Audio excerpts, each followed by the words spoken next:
Hello friends, ito na naman tayo. Good morning, dito umaga, kung saan man kayo nandoon. Good morning, good afternoon, good evening. Pero dito sa Japan, morning. Kababalik ko lang from work sa McDonald's from 8 to 11. Brunch na pala ito guys. Ito, napiprepare ako ng aking makakain. Anyways, bago ako malis, umiinom ako ng kape and then pasok agad. Yan ang aking routine and then mga 2:30 alis naman ako ng bahay, pasok naman ako sa kabila. Start ako ng 3 sa main job ko, and then balik na naman ako mga 6 p.m. Yan ang aking routine everyday guys. Maiksi lang aking mga oras, so kailangan na magdalaw-dalawa ng trabaho. So, para makasurvive. And kailangan ko rin maglibang. Dito na ako kumakain sa bahay. Anyways, pag pumapasok ako, nagkakapilang ako. And then, dito na lang ako makain sa bahay. Yan ang aking everyday routine guys. Ayan, ang aking brunch. Bali brunch na pala to. So, nakakapagod man araw-araw. So, kailangan natin kumilos. At kung hindi, paano tayo mabubuhay sa mundong ibabaw? Ito lang ang aking brunch. Penne, gratin. Napaka madali lang siya. Nag-stack ako nito sa freezer and then kapag nagugutom ka, i-oven mo and then makakain mo na siya kaagad. Napakadali kung ikaw ay busy sa trabaho or nagmamadali parate. Yan ang pinaka easy meal. So, hindi na ako masyadong nagluluto guys, kaya yung mga condiments ko halos karamihan na ay nag-expired na dahil wala na akong pinagluluto ngayon. Ako lang mag-isa, so hindi ako masyadong nagluluto since nung namatay ang asawa ko. Kapag may trip lang akong lutuin, yung niluluto ko. Then pag gagamitin ko na yung mga condiments, nakikita ko na expired na pala. Kasi nga hindi na ako nagluluto ng mga Japanese food na madalas ko niluluto sa asawa ko. Dahil nga mag-isa na lang ako at natitira-tira lang. So ngayon, ito guys, gabi na naman at luto tayo ng ano ba to? Zucchini fritters. Parang zucchini pancake siya. So, katulad nito, ito lang yung kakainin ko itong dinner. Solved na ako nito.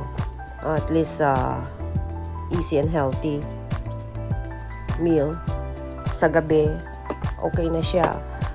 So, yung mga madadali lang niluluto ko para sa akin. And sometimes, kung gustong-gusto kong kumain ng medyo matrabahong pagkain, nagluluto ako. So guys, masarap ito guys, try nyo to.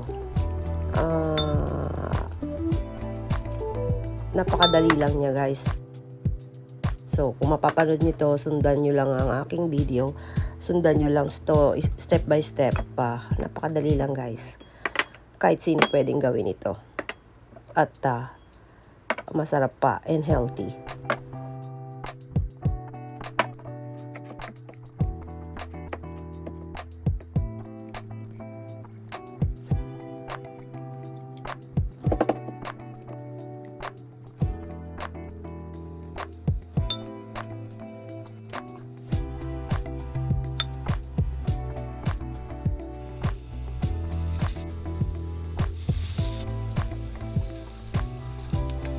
Nakabili nga pala ako ng jumbo zucchini the other day. So, ito nga ang plano kong gawin. Zucchini fritters. Yung iba fritters ang tawag, yung iba pancake, zucchini pancake. So masarap siya guys, try nyo. Di ko lang alam kung bet nyo siya. At least healthy siya at hindi mabigat sa tiyan sa gabi. Kaya itong naisip kong dinner. Pero okay lang siya, masarap siya. Let's eat guys. Yummy yummy. So ngayon naman guys ay kailangan ko na mag-pack ng aking mga gamit. It's been 3 or 4 years na hindi ako nakapag-travel. So I think it's time to get away from sadness, tiredness, stress here in Japan. So lahat-lahat na. So pagod na guys ang aking isip at ang aking puso. Napaka-drama, no? So pero yun ang totoo guys. Nakikita nyo lang akong masaya kapag ako nagbablog, pero sa totoo lang ang puso ko ay drama, no guys. Ayoko na nga. So eto guys, tulungan nyo ako mag-pack. Alam kong hindi nyo ako matutulungan, tingnan nyo na lang ako. Kailangan kong mag-impake 1 week before my flight. So para at least wala akong nakakalimutan, at alam nyo naman ay masyado akong busy sa trabaho, sa dalawa kong trabaho, at pagdating ko dito sa bahay ay halos pagod na ako. Gusto ko na lang umupo. Kaya habang may time ako at kailangan gawin ko to dahil mga susunod na araw busy na naman ako. Kaya habang sinisipag ako at may oras, kailangan gawin ko ng mag-impake para at least wala akong nakakalimutan.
At ito, kailangan namin mag-grocery ng aking kapatid dahil nang dumating kami, walang laman ng rep.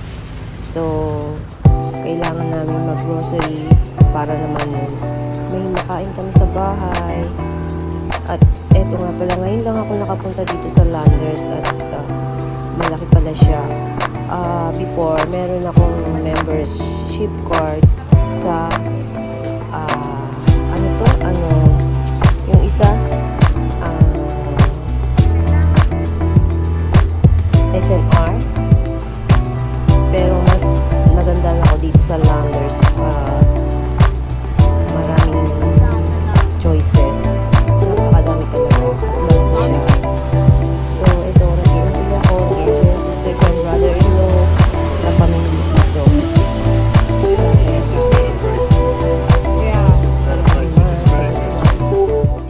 So today is my special day. Wala sana akong planong maganda. Pinilit lang nila ako dahil nandito rin naman sila, sister ko, little sister and brother-in-law. So kahit papano ay napagsaluhan namin, may salo-salo kahit konti. Hindi na ako nag-invite kasi kami lang naman. So at ito eto, nagpa-order na lang kami ng pagkain para pagsaluhan. Yun lang, at least kahit pa paano naging masaya ang birthday ko with my little sister, my brother-in-law, my mga pamangkins, and my nanay. So, happy naman si nanay dahil nandito kaming lahat. Kaya, yun, masaya ang buong pamilya.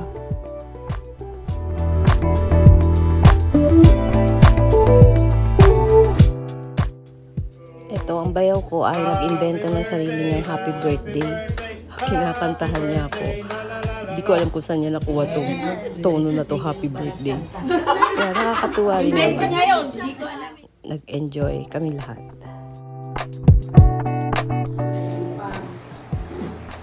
Nagpupunas ng pader.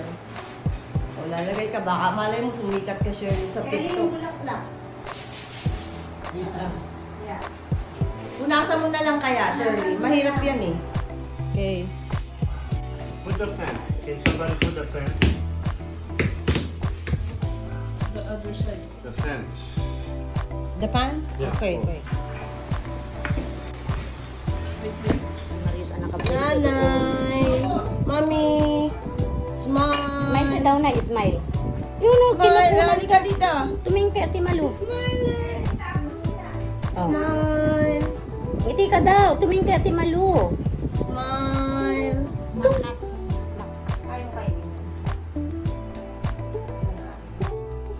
Talaga naman ang nanay ko nakakatuwa. Nagpapatawa pa siya habang sinusubuan ko siya. Napahalakak tuloy ako. At minsan ay kala mo tulog yan pero nakikinig yan. Ay may pagkamarites din pala ang nanay ko. Naman, itong aking mga kaganapan dito sa aking pagbabakasyon. Linis-linis ng bahay, nag-general cleaning ako dahil napakakapal na ng alikabok. Etong kuryo na to, hindi ko pinagkakatiwala kahit kanino, ako lang naglilinis nito every time na umuwi ako. So, 4 na taon ko na siyang hindi nalilinisan kaya napakakapal ng alikabok. At ito, buti na lang tinutulungan ako ni Shirley. Kaya, ayan. At natapos ko rin lahat ng aking mga trabaho dito sa bahay. Lahat, pati mga curtains, pinababa ko, pinalaundry ko, lahat and everything. Kaya umalis ako malinis. Sana naman pagbalik ko, malinis pa rin. At ting umuwi na lang ako ay naglilinis, nag-general cleaning. Kaya hindi ako nakakapag-relax talaga every time na umuwi ako sa Pilipinas. So, tingnan nyo ngayon at napakalinaw na ng aking kuryo. Napakalinis na. At iyan ang aking last na ginawa bago ako malis. So, malinis na ang buong bahay. Hello! Hello. Kala ko naman.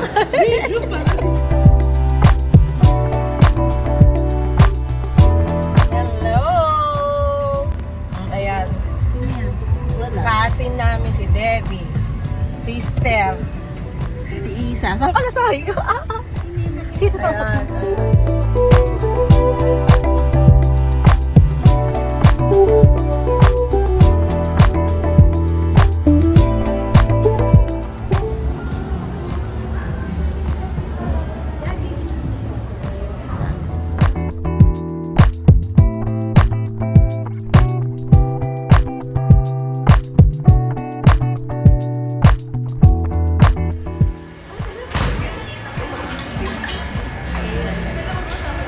Ano ba yung video? Video ba yun?